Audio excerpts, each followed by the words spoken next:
मंडळी, तुम्हालाही असे वाटते का की माता लक्ष्मीने आपल्या घरात कायमचा वास करावा, घरात पैशाची कमतरता भासू नये, नोकरीत यश मिळावे, व्यवसायात भरभराट व्हावी, मुलांनी प्रगती करावी आणि घरात सुखशांती नांदावी? तर आज मी तुम्हाला एक अतिशय सोपी पण सुंदर नारायण सेवा सांगणार आहे. तर हा व्हिडिओ अजिबात स्किप न करता शेवटपर्यंत नक्की पहा आणि व्हिडिओ आवडल्यास व्हिडिओला एक लाईक जरूर करा. हॅलो, नमस्कार, श्री स्वामी समर्थ. मी रेश्मा तुम्हा सगळ्यांचं रेश्माच्या दुनियादारीमध्ये पुन्हा एकदा स्वागत करते. आपल्या धर्मग्रंथामध्ये एक सुंदर संदेश दिला आहे. माता महालक्ष्मी या भगवान श्री नारायणांच्या अर्धांगिनी आहेत. त्या कधीही श्रीहरींपासून वेगळ्या राहत नाहीत. म्हणूनच ज्या घरात भगवान श्री विष्णूंची भक्तिभावाने सेवा, नामस्मरण आणि स्तुती केली जाते, त्या घरात माता महालक्ष्मीही आनंदाने वास करतात, अशी भक्तांची श्रद्धा आहे. आता भागवत एकादशीपासून आषाढी एकादशीपर्यंतचा पवित्र काळ सुरू होत आहे. त्यानंतर भगवान श्री विष्णू योगनिद्रेत जातात आणि चातुर्मासाची सुरुवात होते. या संपूर्ण काळात भगवान श्री नारायणांची भक्ती करणे विशेष शुभ मानली जाते. त्यामुळे प्रत्येक सेवेकऱ्यांनी ही सोपी सेवा नक्की करावी.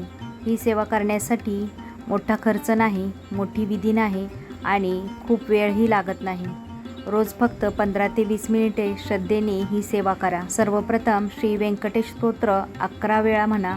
भगवान व्यंकटेश म्हणजेच श्री नारायणांचे हे अत्यंत प्रभावी स्तोत्र मानले जाते. त्यानंतर श्री महालक्ष्मी अष्टकम 3 वेळा श्रद्धेने म्हणा. माता महालक्ष्मीची कृपा प्राप्त व्हावी म्हणून अनेक भक्त हा पाठ नियमित करतात. यानंतर विष्णू गायत्री मंत्र 11 किंवा 21 वेळा म्हणा. विष्णू गायत्री मंत्र असा आहे: ओम नारायणाय विद्महे वासुदेवाय धीमहि तन्नो विष्णू प्रचोदयात. यानंतर लक्ष्मी गायत्री मंत्र 11 किंवा 21 वेळा म्हणा. लक्ष्मी गायत्री मंत्र असा आहे: ओम महालक्ष्मीचं विद्महे विष्णू पत्नीचं धीमहि तन्नो लक्ष्मी प्रचोदयात. यानंतर काही मिनिटे ओम नमो भगवते वासुदेवाय या मंत्राचे पठण करा.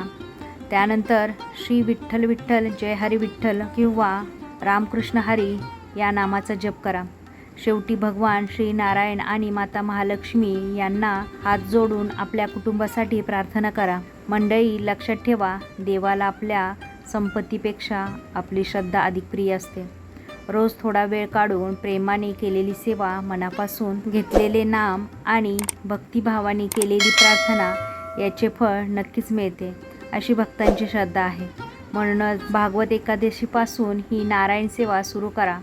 आषाढी एकादशीपर्यंत नियमित करा आणि त्यानंतर संपूर्ण चातुर्मासही शक्य असेल तितकी ही सेवा चालू ठेवा. भगवान श्री नारायण आणि माता महालक्ष्मी यांच्या कृपेने तुमच्या घरात सुख, शांती, आरोग्य, समाधान आणि भरभराट नांदो, हीच मनापासून प्रार्थना. तर मंडळी, तुम्हाला हा आजचा व्हिडिओ कसा वाटला नक्की मला कमेंट करून सांगा. जर व्हिडिओ आवडला असेल तर व्हिडिओला जास्तीत जास्त प्रमाणात लाईक, शेअर, सबस्क्राईब करा.